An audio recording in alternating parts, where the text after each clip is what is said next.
Alrighty, we're live. Welcome to the Get Wealth podcast. My name is Brennan Wiersma. Please like and subscribe if you enjoy the video, and hit that notification bell if you want to stay up to date on the latest podcast. Today I'm here. I have the pleasure of sitting down with Greg Allen. If you wouldn't mind just maybe talking a little bit about yourself and where you're from. I was born and raised in Prescott. I was here till I was 21 years old, except for while I was in college studying.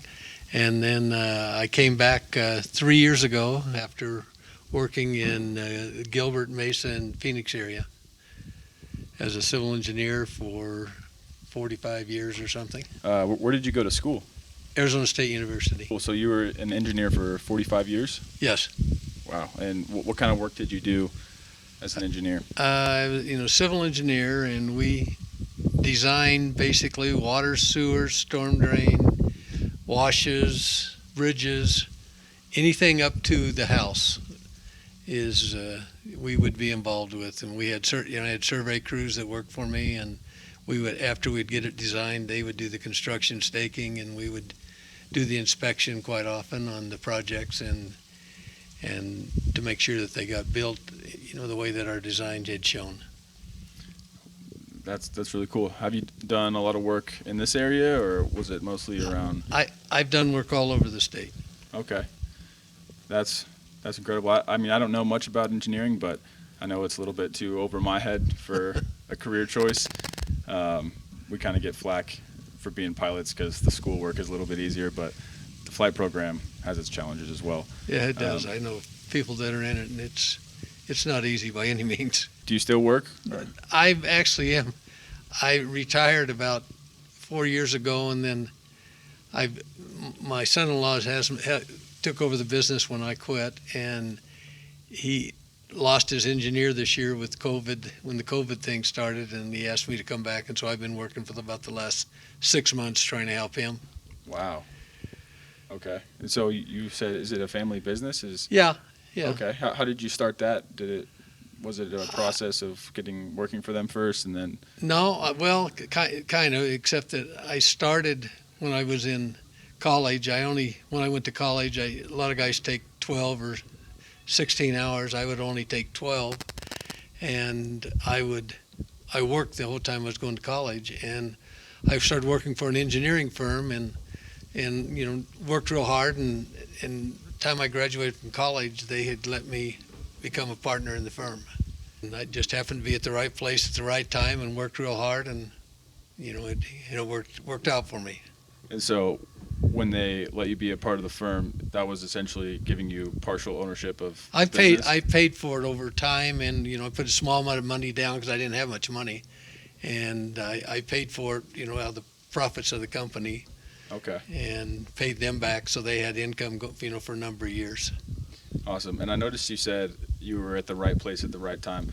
How much of that was just happening to be there versus how much of it was, you mentioned you worked pretty hard, and then I imagine you got to know them pretty well. Was it a combination of all of that? I think it's a combination of all of that. When you start working for somebody, if you have the right attitude and you work really hard, and most people will notice you, and you don't have to say too much, and your results are shown by what you do at work.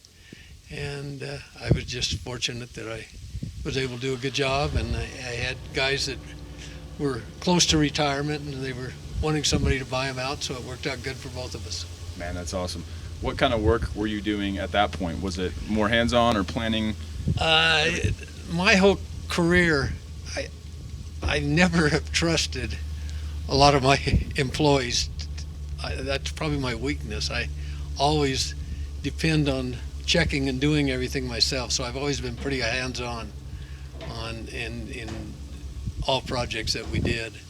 And then I have the guys do it, but I'd always like to give the final check on the things, and so I was very much hands-on in doing the work. Okay, so that, you say it's a weakness, but it sounds like it kind of was able to make you stick out a little more than maybe the next guy. Yeah, it worked out good for me. It was a good combination of things to make sure you had a good product going out of your out of the company, but yet it just required a lot of hard work while you were doing it, but I enjoyed it. I was fortunate. My engineering work, I was not always in the office. Every time I would get a new project, I'd go out in the field and look at the project, and then I'd design the project, and then I'd go back and look at the project again to make sure everything looked like it was going to fit okay.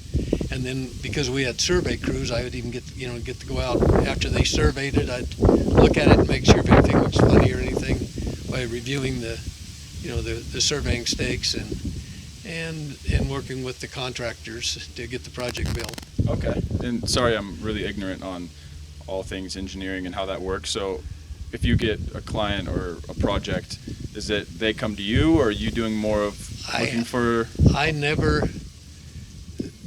don't think in my entire career did I ever go look for work. Really? Yeah, it just, if you work hard and do a good job, it just seems like it comes. It comes to you? So. Yeah, and I've talked to a lot of other guys in engineering, and it's the same way. If you're doing a good job and you're, trying to be reasonable with your client and giving them a good product, then you'll get more work, and he'll tell somebody, and before you know it, you've got all the work that you need. Man. In fact, more than you need. Yeah, that's a luxury that I can imagine Yeah. not everybody has. Yeah. Never looking for work once. And you said 45 years? Yeah. Man, that's crazy. Yeah. What would you say is the project that you're the most proud of, or that has been the most meaningful to you? We did Metro Center. We did all the civil engineering in Metro Center, Oh, wow. Okay. which is a huge shopping mall down in the Phoenix area. It's old now, but when it was 40 years ago, we did that. I've done lots of highway projects, around the state, and even now I'm driving through them and I'll recognize, the work that we did on them. Wow, I bet that's cool being able to Yeah. point out, Yeah. I was the reason that's there. Yeah, or it's not screwed up because of us, hopefully. Yeah. Yeah, that's really cool. And in the Prescott area, have you had any jobs? Out in Prescott Valley, I did a 1,400 or 1,500 lot subdivision. In fact, that's what I'm working on right now, finishing some of the final units on it. Oh, wow. I started on it 10 years ago, and as they would sell units off, and they would, we'd go start a new unit. We master planned the whole thing, and then we came back to finish it after that. Man, that does not sound like a very simple task. Do you find it somewhat routine now, or is it a new challenge every nothing's time? routine. You have, just different. Every project is different, and you have different things you have to be concerned about when you design the project. And that's what I liked about the engineering. You really weren't doing the same thing. Every project is 100%. You're not 100%, but a lot of it is just completely different. Wow. Is that a career that you have to have an engineering degree, or is Yes. there? Okay. Yeah, There's no you way need around that. you need an engineering degree because they require you to pass the EIT, which is engineering and training, after you've gone to 4 years of college, or you actually can take it your junior year in college now. But and then after you have 4 years of experience, you can get your professional engineering, stamp, so that you can stamp your own plans. Okay. I imagine an engineer would aspire to, one day have their own firm where they could kind of do things on their own terms. Yeah, a lot of guys don't want to own their own firm because it's a lot of extra work. You got to be thinking about it. Almost 24 hours a day. But it's if you're willing to work hard, you can make a good living at it. And it's something that I aspired to do, and I was always good in math, and so it's worked out as a very good field for me to be in. That's great. What was your the first job you ever had? The first job working I ever had? Yeah. I went to work when I was 13 years old for what we used to call a 5 and 10 cent store, just like a Target or something like that, here in town, at Pennington's department store, and it was called Rasco's. Okay. And it was a 5 and 10 cent, like Woolworths. If you ever heard of Woolworths, it's very similar to that. And I worked there all the time. I was going to high school, and So that was my first job, and So then you I started working at a pretty young age, and yeah, I did. My parents didn't have much money, and so anything I wanted, I basically got for myself. And that's awesome. so, Do you think a lot of that translated over into your career now, just being able to I do the think work yourself? And I think it always did, because everything I learned about working hard and how to get a job done. My dad, I think, pretty well taught me, and it's amazing. I'll get young men that or women that get out of college and they're graduate in civil engineers, and they're totally useless because they haven't learned what it means to work, and they're never happy with what they got. You'll have some young men and women that you come work with you and they're just super good, and then you get others that you can tell in a short period of time. And we always joked about hiring our survey crews when they'd come out, and first thing we'd have them do is take a bucket of stakes and a hammer and walk 200 yards and walk back. If they're walking slow, we never hired them. wow, that's a really cool Just type of an interview. a simple test, and they didn't know they were being tested for it. So Wow. if you can't walk fast and get the job done, and it's the same thing when you're doing an engineering assignment. The way you make money is getting it done and don't make mistakes. Wow. You got to set different checks for yourself, list or something, so that you can make sure that you do everything as close to perfect as you can. Because when you make a mistake in engineering, you can have a $2,000 or $3,000 job and have $50,000 or $100,000 of responsibility if something goes wrong. Yeah. And then that falls on you. Yes, right. And you can fall on you even when you don't do something wrong. This day and age, because they sue everybody on a project. Going back to that interview where you make them walk. I've never heard that, but that sounds like the perfect way to determine if someone's willing to Yeah. show some sort of initiative. Have you ever had anyone fail that, or was it usually? Lots of them. Lots of And then you tell them afterwards, "Hey, you weren't walking fast enough." No, I just didn't tell them anything. I just never called them back. You got to be careful what you say to them, especially now. But when you're interviewing somebody, you want to make sure that they really want the job badly, and if they're not showing any hustle in doing it or any desire to get it done right, then you don't want to have them long.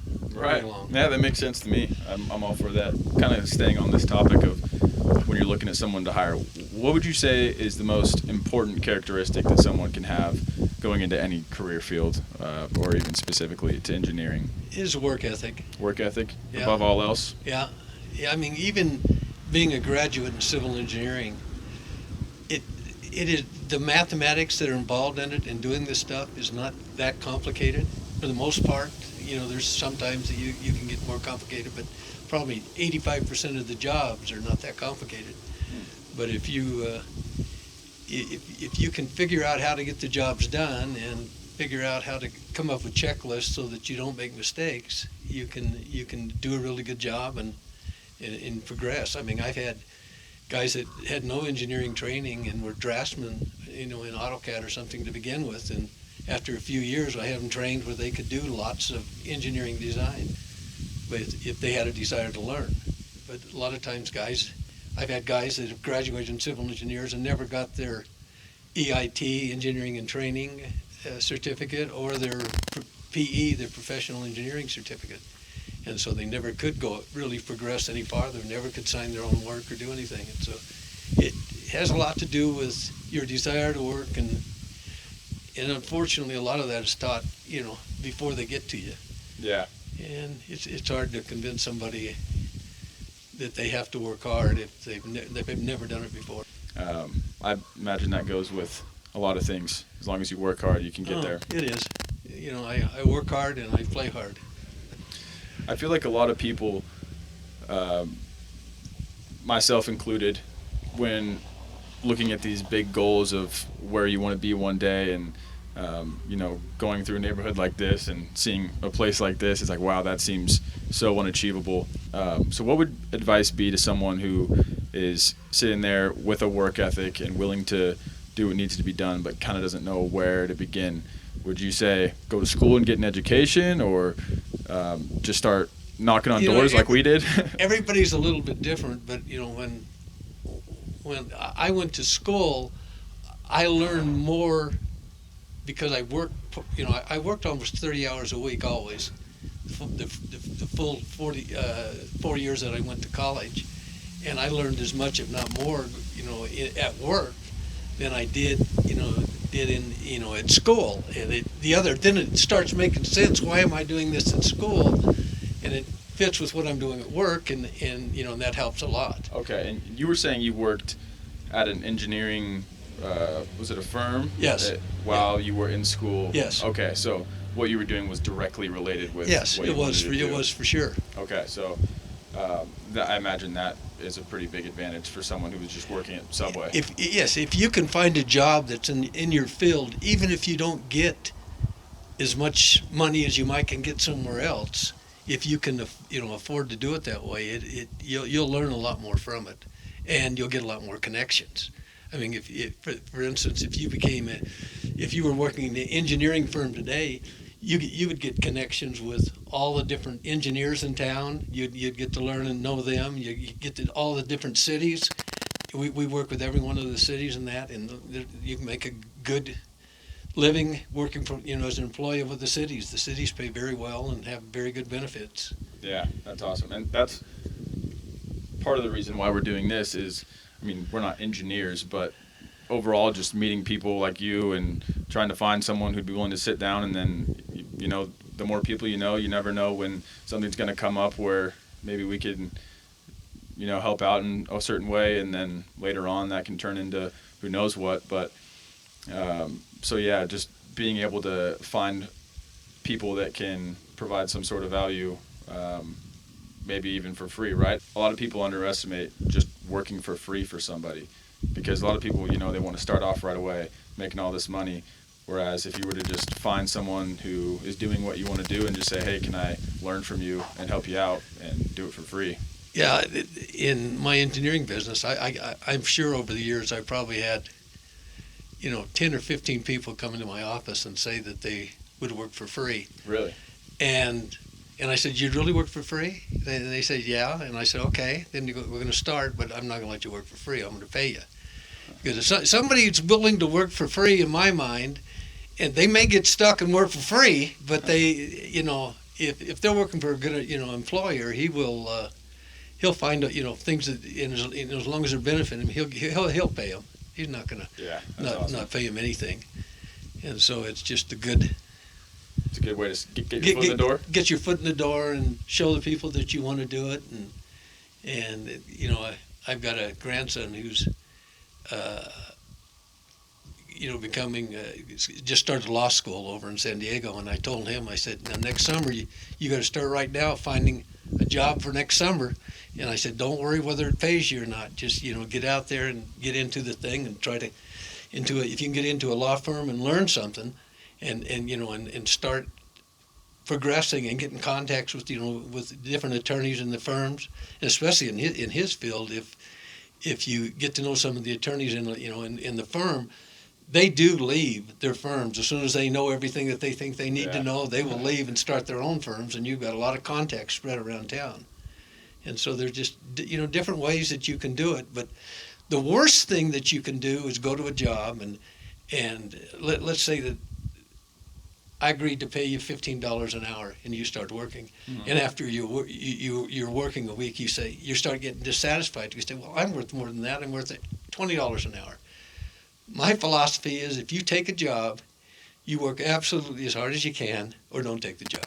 Yeah. It doesn't make any difference what the pay is. If you agreed to take the job, you better be willing to work as hard as you can, and then show that you're worth. Yeah, that you're worth more, and hopefully they'll notice that. Sometimes it doesn't work out that way, but you still got to take that as your attitude, or you'll suffer. If you are worth more, then you can go find somewhere that will pay you with what you're worth. Right. Yeah. But to sit there and complain that you don't like the conditions or something and yet you knew all those conditions before you went in doesn't make a lot of sense. Yeah. Yeah, I heard a good quote. If you're in a boss, if you pay your employees more than they're worth, they'll never leave. Yeah. That sounds like it makes sense to me. Aside from your career, what sort of things do you invest in financially to, secure some sort of a foundation, or is that with the real estate market and the stock market? How do you diversify? I have almost zero faith in the stock market. Really? I believe that it's manipulated to go up and manipulated to go down. The only guys that make it are the big guys. You'll make it at certain times, but if you don't know, you can't get out. And I'm just basically saying I don't invest in the stock market at all. I've done it enough times and got burned enough times that I can't remember that I ever had more money than I started with after any length of time. Oh man. But the best thing for me, in my generation, it may be changing now, but in my generation, the best way to make money was to invest in your houses. Really? Yeah, we always would buy a house, and it may need a lot of work or something done on it, and we, in our spare times, my wife and I, we would refurbish the house and fix it up, and after 3 or 4 years, we'd sell it, and we made lots of money. Really? With houses. Okay. Buying and selling houses. Is this because you said you've been here for 2 years? Is that 3 years? 3 years. Okay. So do you plan on staying here? I mean, I don't know if I can I'm leave this probably place. not going to move from here. I don't blame you. No, I'm past the point of trying to make money. Okay. I got enough that I can get through till I die. So yeah, that's all you need to make. Yeah, that's awesome. Have you been doing that primarily in Arizona with No, where I made my most money, my wife, we would go in the summer for vacation, and we would every year we'd say let's look at buying a house, and we'd go look at the houses, and we'd say, oh, this is ridiculous. They just cost too much money. We're not gonna do this. And we did that for like 15 years, and finally decided let's go ahead and do something this year. And so we went over and bought a house, and I only paid like $480,000 for the house, which is a lot of money. For me back 20 years ago, that was a lot of money, but that's what I paid for it. And when I sold it 2.5 years ago, I got $3.3 million. Wow. In different, I had actually bought and sold 2-3 houses over there, but I mean that's how you make the money. Yeah, no kidding. That's a huge return on investment. Yeah, and that's what I say. I'm not sure that you can find those kind of deals as well right now. And to be honest with you, that was my wife finally convincing me that we had to do it. Sometimes you need a little push to kind of take and that so we step. finally did it, and it just worked out really good. And where was that? What did you say? In Coronado, which is the island right next to San Diego. Oh, okay. Yeah. And was you it go just, across the bridge. Okay, I don't think I've ever been in the area, but Okay. I imagine there's some very nice houses. They're very expensive. They're not really any nicer. In fact, the house I had in San Diego when I sold it is probably less than half the size of this house, and costs twice as much as that, 3 times what this house cost. Isn't that ridiculous how far it can go somewhere else? Yeah. And I was spending $30,000 a year just in taxes. California, That's man, ridiculous. They're stealing. Oh, yeah, don't get me That's going not to right. California. My brother and I both moved out the same day. Really? He was in Northern California and I was in Southern California, and we both sold our houses and moved over to here. Wow, just because you were fed up with California? Yeah, we were. Yeah, 100%. A lot of people are doing that right now. Yeah, they are. It's not looking good. And I tell them they're welcome to come as long as they don't bring their politics. I'm with you. Amen. Yeah.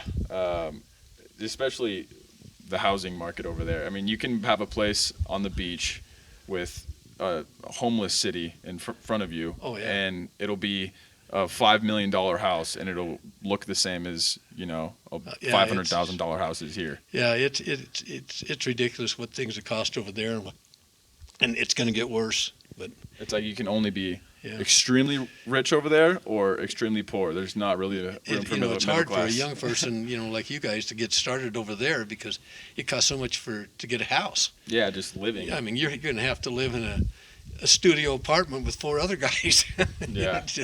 to afford to get in.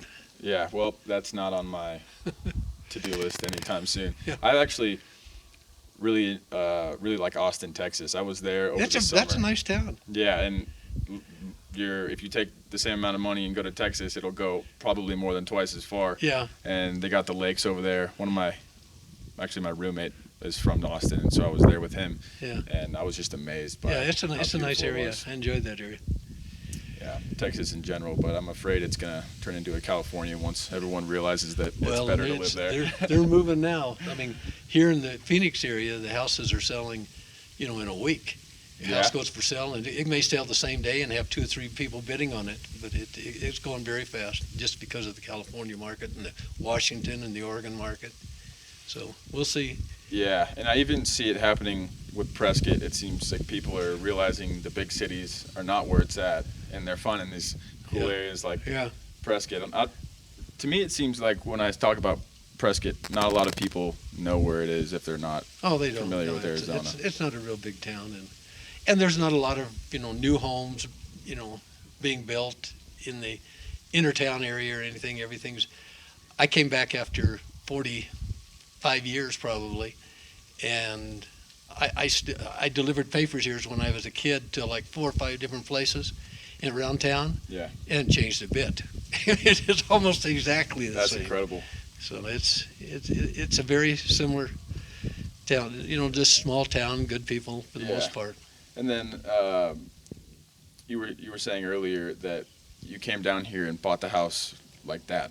I was in the first graduating class from Prescott High School that they have right today. Okay. And we have a class reunion called the Half Century Club. So after you've been gone for 50 years, you can come back and you join this, kind of like a fraternity thing where everybody who's been out of school at least 50 years, they come back every year. And we have like 600 or 700 people that we have a luncheon and a meeting each year, and we came for that, and I came for that. I was senior class president, so I had to run it for our class.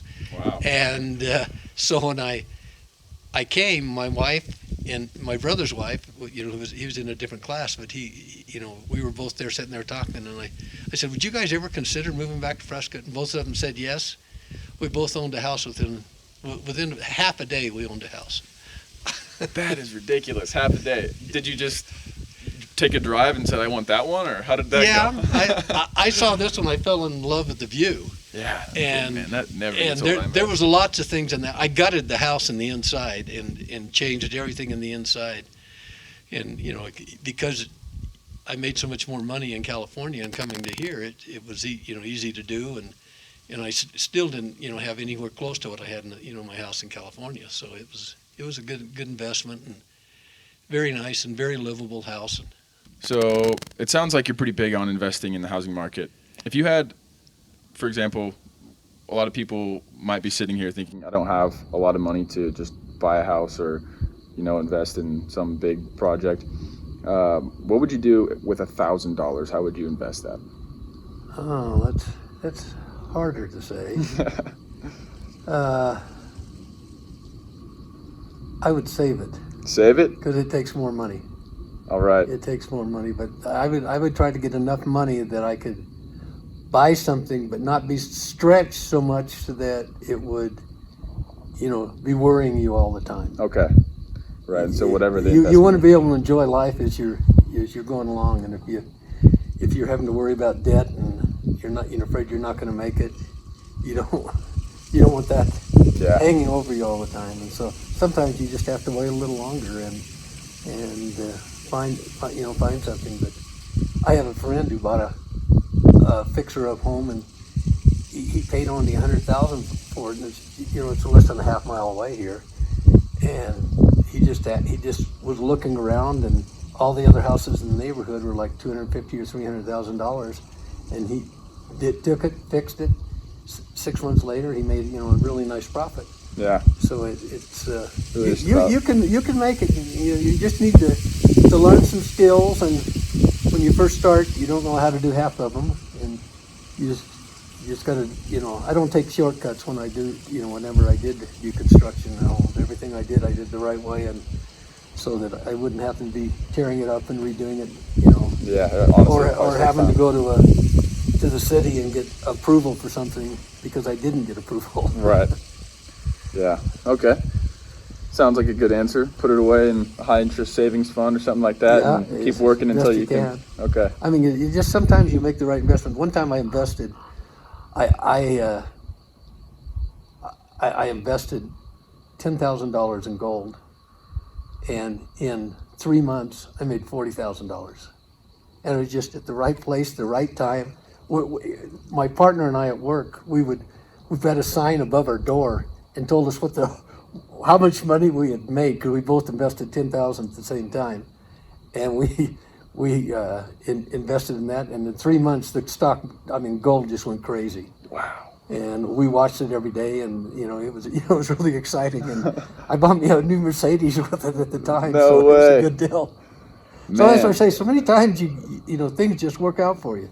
If you're doing what you're supposed to be doing, and Enough times. and not getting yourself in trouble. Yeah. Never drank, never smoked, so I can get in a lot of trouble otherwise. But but that's something Straight I and just narrow. never did, and just worked hard. Man, that's so cool. So, with gold, do you think that's something that everyone should eventually? Not necessarily, because right now I wouldn't invest in it now. It's pretty high right now. Yeah. But if it got down and when you do something like that, you just every once in a while you'll make the right decision and it'll come out good for you. And it'll be different for every one of you. There's just different things that come up, and if you make the right decision, you'll make some money, and if you don't, you'll lose. Yeah. The biggest thing is is your integrity. You got to, whenever you're buying and selling and doing anything, you got to make sure that you're doing it legally. Yeah. That you're not scamming your friends. You're not doing something that is going to come back and haunt you. Because you just no amount of money is worth that. Right, and I imagine some people have that mentality when Oh, they're on the yes. up and coming, just Yes. kind of step on toes and whatever it takes to get there, no matter you're hurting on the way. That's exactly right, and you will find that. And just I've learned that don't if you're going to buy from a friend, you're going to check twice as hard. Yeah.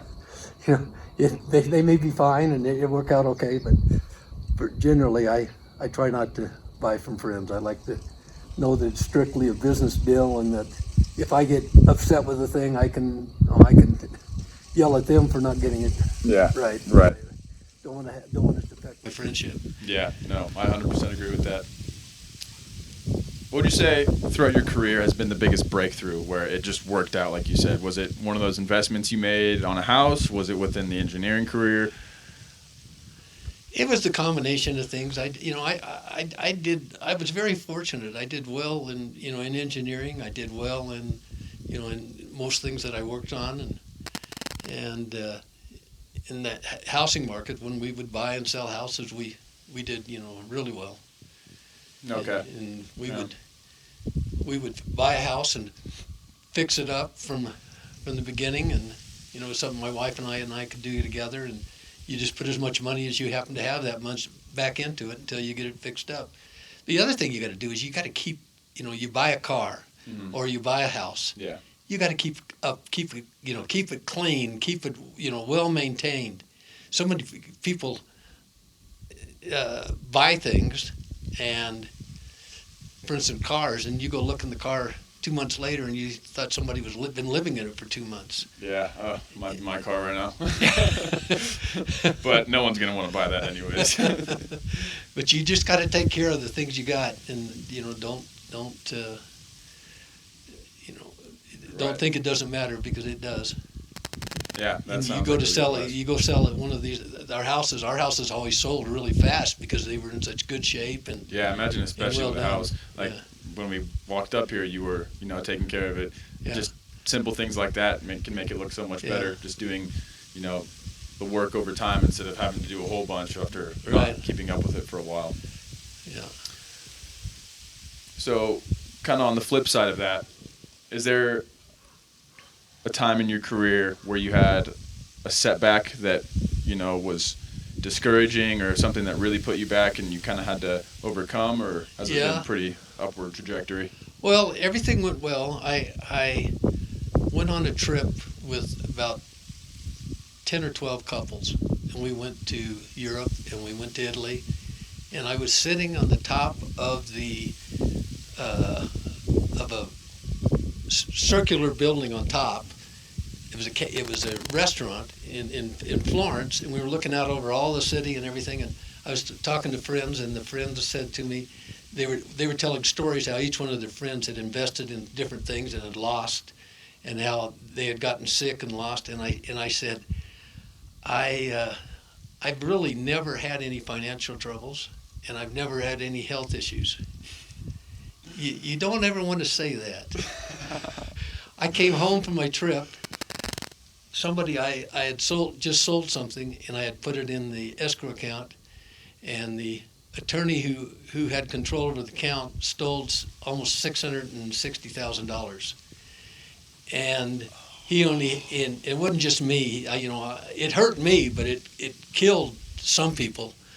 And anyhow, he did that, and so so all of a sudden I was I was worrying about money for a while, and then my wife got she had an asthma attack, and when she got the asthma attack, the ambulance drivers, when they came out, they put a IV in her, and it got infected, and she got a MRSA infection. I spent a year in the hospital with her. Man, you really shouldn't have said that. No, that's exactly what I said. and it just combination of things.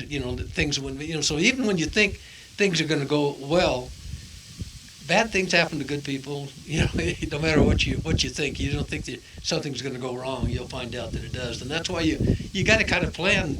For some things to go wrong. Don't spend all your money and then have one thing go wrong. You lose everything you have. Yeah. That's one advantage I think I had is that in being an engineer, I was working with developers for 45 years, and I can't tell you how many developers would one month they would have millions of dollars and everything would be going great. All of a sudden, the next month the economy died, and they have everything leveraged out there, so they still have to make payments and everything else, and they lose everything they have. Yeah, I think that's something a lot of people are learning right now with the coronavirus and what that's done to the economy. Oh yeah, because that would be a very hard thing to guesstimate. Something going to happen to you. It's not easy to plan something like that, and something like that happens, and you just have to, it's how you take it. You just have to decide if you have to start all over again, that's what you got to do. But not everything will go good for you in your life, I can guarantee you. Yeah, life has a funny way of going the exact opposite way you plan things. Yeah, and you'll make it where you didn't think you'd be successful, and things will go wrong when you don't. So yeah. Well, that sounds like good advice. I'll be sure to never brag about how well things are going. Yeah, your Heavenly Father up there might be listening and saying, well, you think you haven't had a challenge yet? We'll take care of that. Oh, good one. If you could go back and tell your 20-year-old self and your 30-year-old self one thing, what would you tell them? I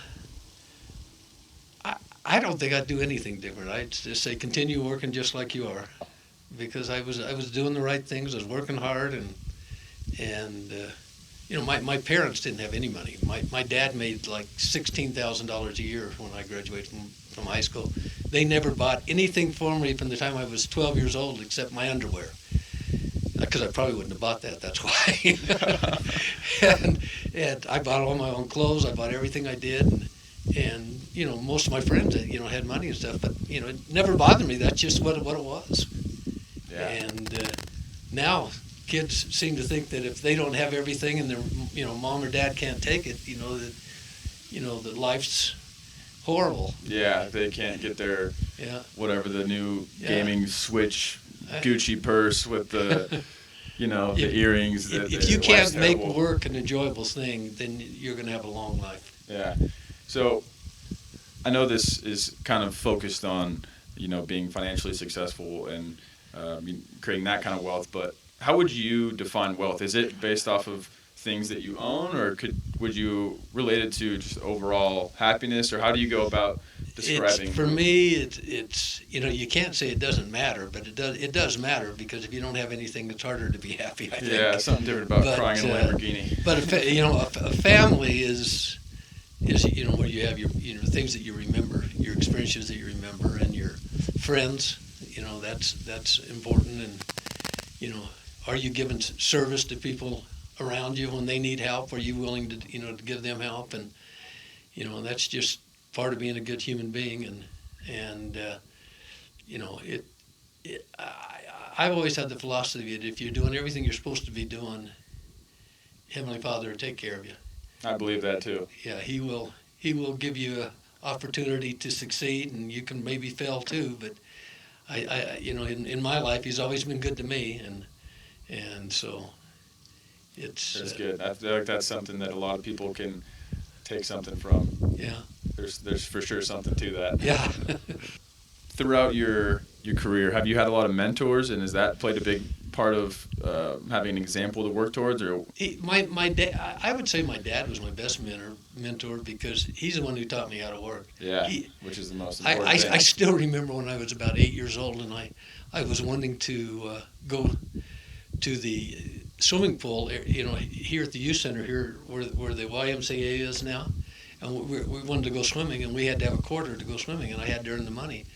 And I went out. He said, "You can go, but you got to go out and weed in the backyard." And our weeds were like 1.5 feet tall. They had really grown fast, in several weeks. And I went out there, and when he came home at noon, I was sitting there crying because I couldn't get it done. There's no way I could do it. You know, I was just 8 or 9 years old. There's no way I could do a job like that. And so I was crying and all upset. And I said, "Dad, it's not fair that you're making me do this to the quarter." And he said, "Let me show you how you do it." And he went out with a hoe, and in a couple of minutes, he made borders all around the yard, cut the weeds into different sections. And he said, "I want you to work as hard as you can on that one section and work as fast as you can. I want you to clean it immaculately. And then before you start another section, you can't stop until you get a section done." And I started doing that, and I got done with the first section, and I couldn't believe how good it looked. And, you know, so basically, you know, I got done. He showed me how to, you know, I could pat myself on the back and be happy that I had done something successful. And I think that's, you know, it's something I've remembered, you know, all throughout my life. And I've told the story before to, you know, to kids that I've worked with, that if you can't enjoy doing work and getting a satisfaction out of just doing a good job and looking good and being proud of what you do, you're never going to be successful at other things. Wow. So you had those values instilled at Oh, a yeah. very young Yeah, age. very young. As far as earning a quarter to go Yeah. to the swimming pool. Yeah. Yeah, that's incredible. A lot of people, I think, don't understand really what the value of a dollar is. And Yeah. Well, and I would certainly, I did my share of mistakes along the way, but I definitely think my dad had did a lot of good things, training me with what he had, which wasn't money, but But I mean, It- obviously, it helped. set you up the right way. yeah, exactly. He had four boys, and all of us became engineers, and all of us were successful. And so, you know, even though he didn't have Sounds anything, like a darn good dad. yeah, he did everything that he was supposed to, and instilled that we had to get good grades. It wasn't a matter of choice. I mean, we had to study hard and do what we needed to do to get good grades. And if we didn't want to, you know, not have anything the rest of our life, you know, if we wanted to have something the rest of our life, we had to go to college. And every one of us made up our mind that's what we were going to do. Yeah, that's awesome. To kind of wrap things up, what are your future plans or business ventures, investments? I'm past it. You're all past it? Yeah. You've done the work? I've what's done needed what to I'm be going to done? do, and I'm not, you know, now I'm enjoying some of the things, you know, that I had. I bought 2 razors now, and when my son-in-law and their families come up, we go out and we have a good time. Go tear it up. Yeah. We went out fishing this weekend up to Williams. There's always something we're doing. Man, that's so cool. And then one last thing, what would be the number one book you would recommend to somebody to read? Oh, you wouldn't like this, because for me, learning I didn't do a lot of reading after I got out of college. In fact, probably the only books I ever read were engineering books, you know, that I'd be studying and have. So, you know, every one of these cities have a manual, I swear, that's this thick, that you have to understand and learn and know if you're going to be submitting jobs to that city. And so I was always doing that. But one of the things that I think made me happy in even though I worked really hard, I would get up early and go to work, and that means like at 5:30 in the morning, go to work, and I'd work till 5. But at 5 o'clock, I always quit.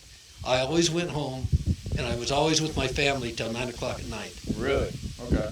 Then I'd go back to work. At home, I would take jobs home, and I'd work at home until sometimes 10:30, 11 o'clock at night, and then I'd start it all over again. But I never wanted to sacrifice my time with my family. I wanted to, when my kids were there, I wanted to be there with them. And I think that was helped me in life to be happier anyhow. Sounds like you need to write a book, and then I'll read that one. No, not really. No? All right. Yeah. Well, Greg, I appreciate you sitting down and taking the time, and I feel like I learned a lot, and I think people can really take something from this and apply it to their own life just by hearing a lot of the things you had to say, so really appreciate it. You're welcome. Thank you.